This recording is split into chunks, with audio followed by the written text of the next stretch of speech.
दोस्तों, आज मैं आपको एक ऐसी कहानी सुनाने जा रहा हूं जिसे सुनकर शायद आपकी आंखें भी नम हो जाएं। ये कोई कल्पना नहीं, बल्कि जीवन की सच्चाई को उजागर करने वाली घटना है। बहुत समय पहले राजगृह के पास एक छोटे से गांव में एक औरत बदहवास हालत में दौड़ती हुई बुद्ध के पास पहुंची।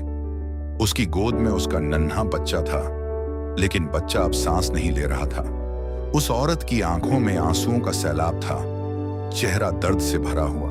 वह जमीन पर गिर पड़ी और चीख कर बोली, गुरुदेव, मेरे लाल को जिंदा कर दीजिए। आप तो सब कुछ कर सकते हैं, मैं अपनी जान भी दे दूंगी, बस मेरा बच्चा मुझे लौटा दीजिए।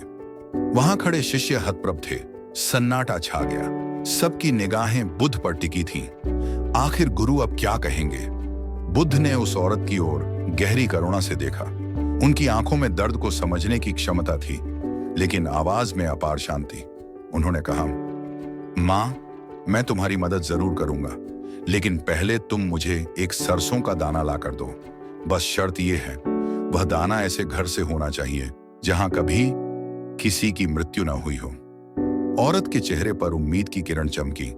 उसने सोचा, यह तो बहुत आसान है। वह तुरंत गांव की ओर दौड़ पड़ी। पहला दरवाजा खटखटाया। क्या आपके घर से मुझे एक सरसों का दाना मिल सकता है? बस बताइए, क्या इस घर में कभी किसी की मृत्यु नहीं हुई? घर वाले चुप हो गए। फिर धीमी आवाज आई, मां, हमने अपने पिता को खोया है। औरत का चेहरा उतर गया। वह अगले घर गई। वहां जवाब मिला, हमारी बहन का देहांत हो चुका है। फिर अगले घर में हमारे बेटे की मौत हुई थी। एक एक करके पूरा गांव घूम लिया, लेकिन हर घर में किसी न किसी प्रिय की मृत्यु हो चुकी थी।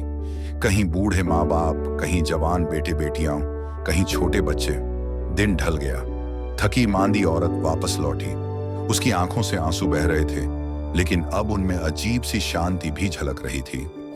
वह बुद्ध के चरणों में गिरकर बोली, गुरुदेव, मैंने हर घर का दरवाजा खटखटाया, लेकिन ऐसा कोई घर नहीं मिला जहां मौत ने दस्तक न दी हो। अब मैं समझ गई हूं, मेरे बच्चे की मौत मेरा अकेला दुख नहीं है, यह तो संसार का नियम है। बुद्ध ने उस मां का हाथ थामकर कहा, यही सत्य है मां, मृत्यु इस जीवन का अटल नियम है। जन्म लिया है तो मृत्यु निश्चित है, लेकिन इस सत्य को जान लेने से दुख कम हो जाता है। तुम अकेली नहीं हो जिसने प्रिय को खोया है। हर घर में कोई ना कोई अपने किसी प्रियजन को खो चुका है। याद रखो, यह संसार अस्थाई है, सब कुछ बदलता है, सब कुछ नश्वर है। औरत रोते रोते भी मुस्कुरा पड़ी। उसके चेहरे पर अब एक अजीब सी शांति थी। उसने कहा, गुरुदेव, आपने मेरी आंखें खोल दी। आज समझ आया कि जीवन दुख से भागने में नहीं, बल्कि उसे स्वीकारने में है। अब मैं अपने बच्चे के जाने का शोक नहीं, बल्कि उसे मेरे छोटे से जीवन के लिए आभार मानूंगी।